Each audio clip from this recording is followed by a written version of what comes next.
అంగరంగ వైభవంగా సాగుతున్న మహానాడు 3వ రోజుకు చేరుకుంది. విశాఖలో ఎటు చూసినా తెలుగు తమ్ముళ్ల కోలాహలం కనిపిస్తోంది. మరోవైపు మొదటి రోజు వరుణుడు కరుణించిన మిగతా 2 రోజులు మాత్రం ఎండ చాలా తీవ్రంగా ఉంది. దీంతో ఈరోజు తుఫాను కూడా మరొక వైపు ఉన్న నేపథ్యంలో ఉత్తర కోస్తాలో ముఖ్యంగా ఉత్తరాంధ్రలో ఎండలు బీభత్సంగా ఉన్నాయి.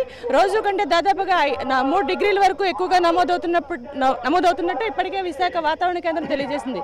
మరోవైపు తెలుగు తమ్ముళ్లు ఎండను సైతం లెక్క చేయకుండా చంద్రబాబు నాయుడు అదేవిధంగా ఎన్టీఆర్ ఉన్న పసుపు గొడుగులను కూడా ధరించి ఇక్కడ సభా ప్రాంగణానికి చేరుకుంటున్నారు.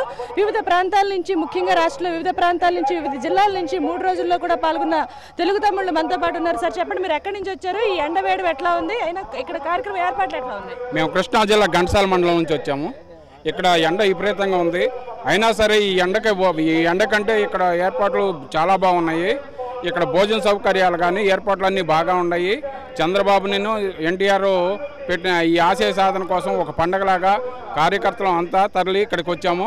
ఈ అద్భుతమైన ఈ మహానాడిని ఇక్కడ పెట్టడం వల్ల కార్యకర్తల్లో ఎంతో నూతన ఉత్తేజం వచ్చి అందరూ కూడా చాలా సంతోషంగా వచ్చి ఈ 3 రోజుల పండుగను దిగ్విజయంగా పూర్తి చేసుకుని అందరూ చాలా సంతోషంగా ఈ వచ్చినందుకు ఈ తెలుగుదేశం పార్టీ ఇక్కడ పెట్టినందుకు మిక్కిలి చాలా సంతోషంగా ఉన్నాము. మేము విశాఖలో సింహాచలం దేవస్థానం చూసినాము, బీచ్ చూసినాం.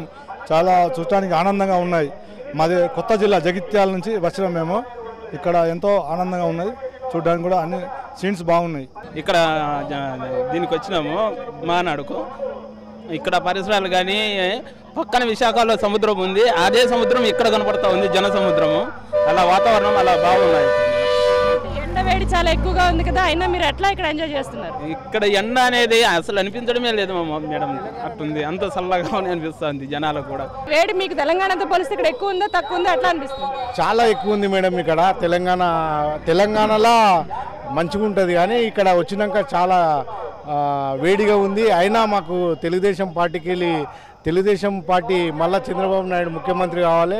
మాకు కూడా తెలంగాణలో కూడా ప్రత్యేక రాష్ట్రం అయినాక తెలుగుదేశం పార్టీ రావాలనే తపనతోన మేము కూడా ఇక్కడ రావడం జరిగింది. ఎంత ఇబ్బందులైనా మేము తెలంగాణ ముగించుకొని వెళ్తామని తెలియజేస్తూ ప్రజలైతే ఇక్కడ విశాఖ అందాలతో ఎంజాయ్ చేస్తున్నారు. మరోవైపు తెలంగాణతో పోలిస్తే ఇక్కడ ఏమీ అనిపించలేదు, చాలా చల్లగా ఉందని చెప్తూనే విశాఖలో ముఖ్యంగా బీచ్ అందాలు చాలా అద్భుతంగా ఉన్నాయని కూడా తెలియజేస్తున్నారు. మరోవైపు ఎండవేడిని తట్టుకునేందుకు గొడుగులను కూడా తీసుకుని మరి విశాఖలో ఉన్న మహానాడు ప్రాంగణానికి అయితే వస్తున్నారు. ఇది ఇక్కడ ఉన్న పరిస్థితి. విజువల్ జర్నలిస్ట్ ఇమ్రాన్తో కలిసి ఆశా 99 కోసం విశాఖ మహానాడు వేదిక వద్ద నుంచి. For more updates, please subscribe 99 TV Telugu.